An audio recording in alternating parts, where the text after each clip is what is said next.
Yeah, thank you.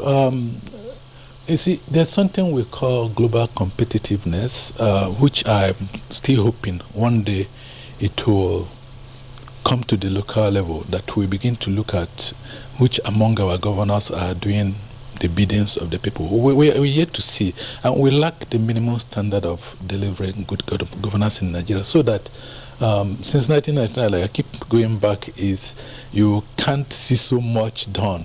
I mean, while our democracy has been seen as the best, we are still far away, in an attempt to, ride on the back of democracy to develop ourselves. Now, campaigns is actually offers an opportunity for these candidates whom you never get to see most of the time. You never had opportunity to engage them one-on-one. Then you begin to expect that during campaigns, you begin to have them sit before you. That's the only time politicians are supposed to go cap in hand, before the electorate, to convince them. How do you convince somebody? You want to, understand the people. What do they want? What do they want? It's not a matter of where did the last government stop, because there's not much to show. The thing is, what can you offer? Are you looking at what governance is providing elsewhere in other jurisdictions? If you cannot find good examples here, do something different. Let me tell you, if they can, I still remember the names of the governors that served 1979 to 83. But I doubt if I can remember the name of all the governors. How do that connect? It's because of what people have to offer. You will know them by those deliveries. You know them by their development strides and all of that. For me, why I'm picking on education is because it's one way. If I see an aspiring governor, I will say, okay, where is Edo State in JAMB this year? They always have record of who states perform better and all of that, or where you can NEC or whatever it is. Okay, we are number 26 this time around. By the time I get into office, the next time we're going to be number one. Obi keeps saying that, Anambra was so this, when he became governor, became number one. SDGs, we are lacking behind this time around.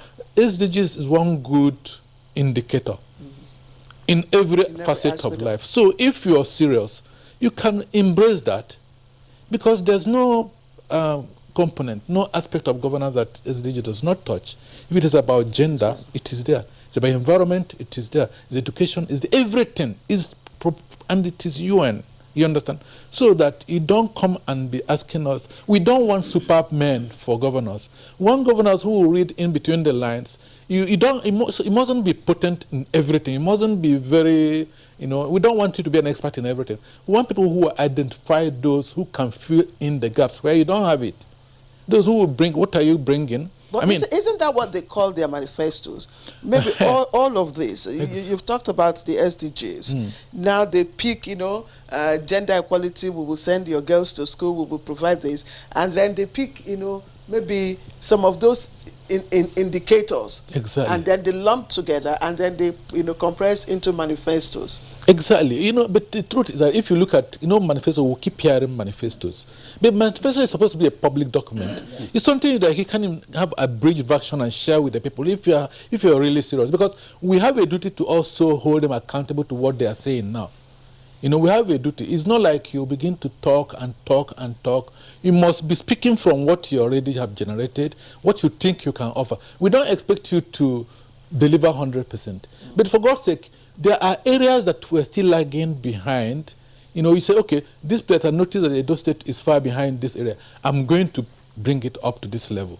You understand? And we know that governance is a continuum. And timelines. It's timelines, so that we also measure you. We evaluate you at the end of your 1 year. We always celebrate 100 days in office and all of that. We have a lot of experience, both at the federal and all of that. And these experiences should guide us as voters. The issue is, like I keep saying, that thing you have in your hand. And by the way, registration will start, CBR will start very shortly. And I'm also envisaging very unpopular, emergence of candidates.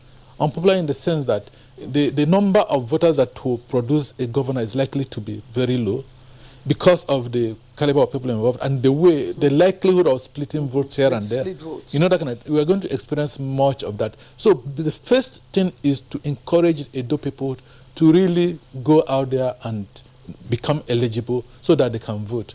So that if we have an ample number to decide who emerges, let us for the first time see if we can have a popular candidate imagine in a popular way. Because when you have, for instance, 70% of the people voting for you at 100%, it is no longer negotiable. You are a popular candidate, and it means people want you.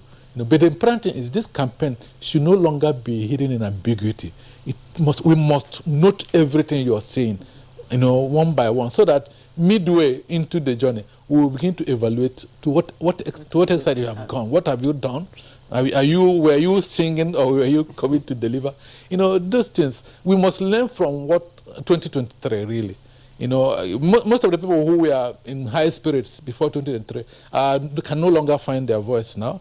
So we also expect that Edo people, if there are areas the current one did not deliver, it offers the opportunity to take up these new ones and say, look, can you do this? And once the answer is yes, hold them accountable to that yes. If indeed yes means yes to them, because our politicians are very slippery. They have oratory powers when it comes to canvassing for votes, but when it's time to deliver, they'll begin to find their manifestos. That's the major issue we have in this country, holding politicians accountable. So how do we begin to do that? Because it's really a tough one in this country. A politician will come and say, I will build, mountains, I will make road in the heavens, and at the end of the day, he's not able to deliver on his promises. That's why I say, that's why I prioritize education, right, and civic education. Once the populace are enlightened enough to know what you're expected to do as a governor, they know how to interrogate you, not how to hold you accountable.